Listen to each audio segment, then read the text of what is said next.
साथियों नमस्कार। मैं विवेक तिवारी सागर मध्य प्रदेश से आज फिर आपके बीच एक सत्य घटना लेकर आया हूँ। जीवन की रियल स्टोरी लेके आया हूँ। मेरे एक परम मित्र हैं। आज उनके जीवन की एक सत्य घटना है जिससे उनको जॉब मिल गई और वो जॉब आज भी वो कर रहे हैं। तो उस नौकरी की वजह से उनका जीवन चल रहा है और परिवर्तन आया उनकी लाइफ में उस सत्य घटना से। और दोस्तों वो जवान से तोतले हैं और मेरे 6 दोस्त या 6 मित्र मेरे जवान से जरा तोतले हैं। तो इन मित्रों के साथ मेरा भी जीवन बड़ी हंसी खुशी से निकलता है। और जब कभी भी मैं अपने दोस्तों की याद करता हूँ अपने घर बैठ के अपने परिवार के साथ तो बड़ा आनंद आता है और मैं इनकी बातों को बड़े अच्छे से अपने परिवार में सुनाता हूँ। तो मेरे सारे लोग सुनते हैं घर के और सबके लिए एक बहुत अच्छा माहौल बन जाता है।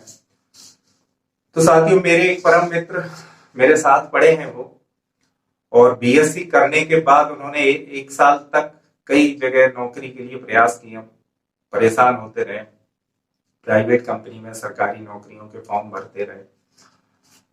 और एक दिन उनको दिल्ली से एक फोन कॉल आती है। उस समय मोबाइल तो थे नहीं, लैंडलाइन था। तो मेरे मित्र के यहाँ भी फोन नहीं था, उसके सामने वाले मकान में फोन था। तो वो वहां उसका फोन आया दिल्ली से कि आपका इंटरव्यू है और अगले मंडे आपको दिल्ली पहुंचना है।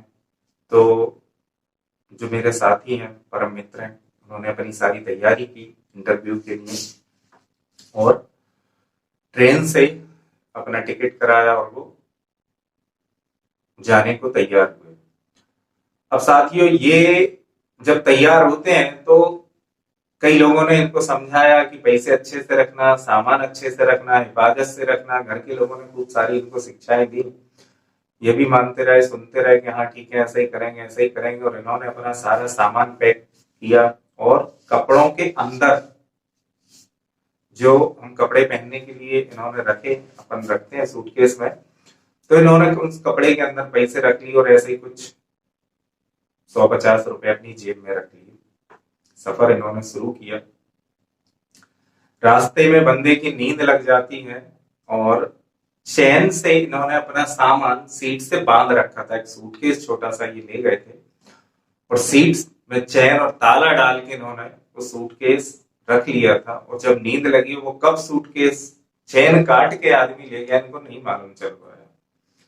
तो इन सारी सतर्कता करने के बाद भी इनका सामान चोरी हो जाता है। और ये साहब दिल्ली पहुंचते हैं। दिल्ली पहुंचने के बाद हजरत निजामुद्दीन स्टेशन से ये बाहर आते हैं। स्टेशन से बाहर आने के बाद काफी परेशान, जिस जगह इंटरव्यू था थोड़ा सा आजू बाजू लोगों से पूछ के पैदल चलना इन्हें शुरू किया कि उस जगह तो पहुंचे जहां इंटरव्यू था। हो सकता वो समय पे नहीं पहुंच पाते पैदल, यदि चलते, पैसे तो जेब में थे नहीं, जो कुछ था तो रास्ते में खर्च कर बैठे होंगे। तो जेब में मुश्किल से 5 या 10 रुपए इनकी जेब में था। इसके बाद ये चलते चलते 2-3 किलोमीटर पहुंच गए अपने इंटरव्यू के स्थान पर। उसी रोड को उन्होंने पैदल पैदल पकड़ा। जाते जाते थोड़ा सा थक गए तो एक घर के बाहर ऐसे पट्टी बनी हुई थी बैठने की, तो ये उस पर जाके बैठ जाते हैं। थक जाते हैं, पैदल चलते रहते तो बैठ जाते हैं। थोड़ी देर बैठने के बाद लगभग 5-7 मिनट बाद एक माताजी बाहर आती हैं दरवाजे खोल के। कह रहे कौन बैठा है मेरे दरवाजे पे? तो ये साहब उनका चेहरा देखते हैं, बात करते हैं, उनको बताते हैं।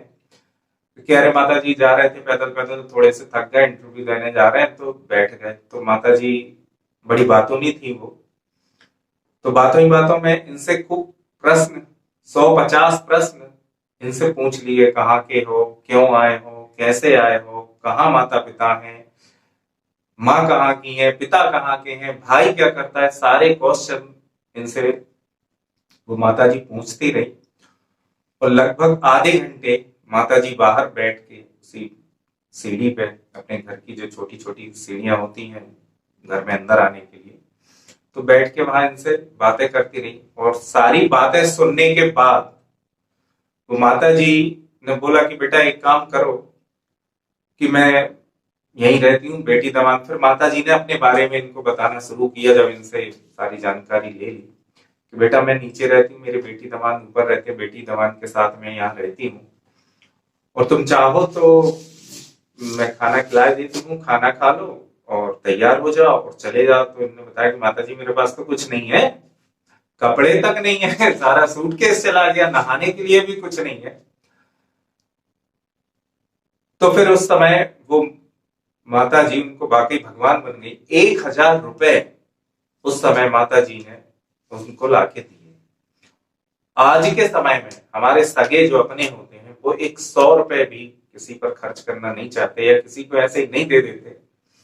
उस जमाने में, मतलब आज से 18 साल पहले लगभग, वो माता जी ने 1,000 रुपए लाके इनको दिए कि बेटा कपड़े खरीद लेना और टिकट के लिए पैसे बचा लेना, तुम्हारे आने जाने के पैसे बच जाए, और एक जोड़ी अपने लिए, यहीं आगे दुकान है, माता जी ने सब बता दिया उनको कि थोड़े से आगे चल के दुकान मिल जाएंगी, तो जरूरत के कपड़े खरीद लो और अपने किराए के लिए पैसे बचा लेना।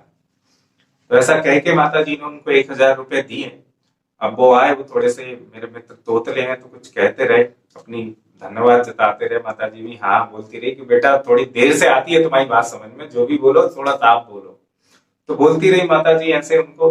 इनने भी बढ़िया नहाया, खाना खाया, खूब संकोच में। लेकिन माता जी ने वो प्यार दिया जो वाकई अपने बेटे को कोई माँ देती है इंटरव्यू देते समय, कि वो उतने अपनेपन से माता जी ने इनको खाना खिलाया, कपड़े लेने के लिए पैसे दिए, और वो तैयार हुआ जब तो खूब सारी दुआएं दी कि भगवान करे तुम्हारा हो जाए, तुम्हारी नौकरी लग जाए, तुम्हारा ऐसा हो जाए। तो वो माता जी ने सारी दुआएं इनको दी।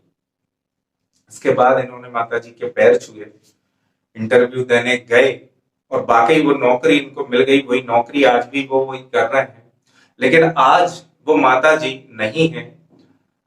ये कई साल जाते रहे दिल्ली और माता जी के लिए कुछ ना कुछ ले जाते रहे। तो माता जी की एक और विशेषता रही कि जब भी ये कुछ ले जाएं, तो पहली बार जब ये माता जी को कुछ ले गए तो वो तो माता जी ने ले लिया, लेकिन दोबारा जब ये कुछ लेके जाए तो माता जी ने इनको साफ मना कर रखा था कि यदि बेटे तुम कुछ लाते हो मेरे लिए, तो मुझे ऐसा लगता है कि तुम उस दिन का एहसान चुका रहे हो, जिस दिन मैं तुम्हें नहीं जानती थी या तुम अनजान थे मेरे लिए, तो उस दिन का एहसान चुका रहे हो तुम। 2-3 बार माता जी ने ऐसे बोला, तो फिर इन्होंने कुछ भी ले जाना माता जी के लिए बंद कर दिया। तो वो एक निस्वार्थ प्रेम कि मुझे तुमसे कुछ नहीं चाहिए और मेरे पास जो है वो मैंने तुम्हें सब कुछ दे दिया। वो 1,000 रुपए इनके लिए सब कुछ थे। उस अनजान शहर में इनके पास कुछ नहीं था। तो साथियों, कि कितने निस्वार्थ भाव से उस माता जी ने इनको बेटे का प्यार दिया, और इन्होंने भी अपनी माता के समान ही उनको प्यार दिया। तो इनके हृदय में कुछ ऐसी संवेदनाएं हैं आज उन माता जी के। इस मंच के माध्यम से उन माता जी को आत्मा की शांति के लिए ये प्रार्थना करते हैं, हम भी प्रार्थना करते हैं साथियों। आज वो माता जी नहीं है और इनको उन माता जी के अंतिम दर्शन भी नहीं हो पाए। जब इनको खबर मिली तब तक माता जी को खत्म हुए 3 दिन हो चुके थे, तो अंतिम दर्शन नहीं हुए। 4 महीने पहले ये माता जी से मिले थे, तो वही माता जी के इनके अंतिम दर्शन थे। तो साथियों, एक इस जीवन में एक ऐसे रिश्ते भी हैं जिनको कोई नाम नहीं दिया जा सकता, कोई पहचान नहीं दी जा सकती, लेकिन हमारे जीवन में वो ऐसे देवी देवताओं के रूप में आ जाते हैं कि हमारे जीवन को संवार जाते हैं। वो माता जी से मुलाकात, उनके घर के बाहर इनका बैठना इनके जीवन को सुधार गया। ना ये वहां बैठते, ना 1,000 रुपए वो मिलते, ना ये इंटरव्यू तक पहुंचते और ऐसी हालत में कि कपड़े भी वही सफर वाले, तो पता नहीं नौकरी मिलती कि नहीं मिलती, भूखे प्यासे बगैर स्नान ध्यान कुछ करे। तो ये जब इंटरव्यू देने जाते तो पता नहीं वो नौकरी इनको मिलती कि नहीं मिलती, लेकिन उस माता जी की वजह से नौकरी उनको मिली और आज भी ये इसी नौकरी से अपने जीवन का यापन कर रहे हैं, पूरा परिवार चला रहे हैं।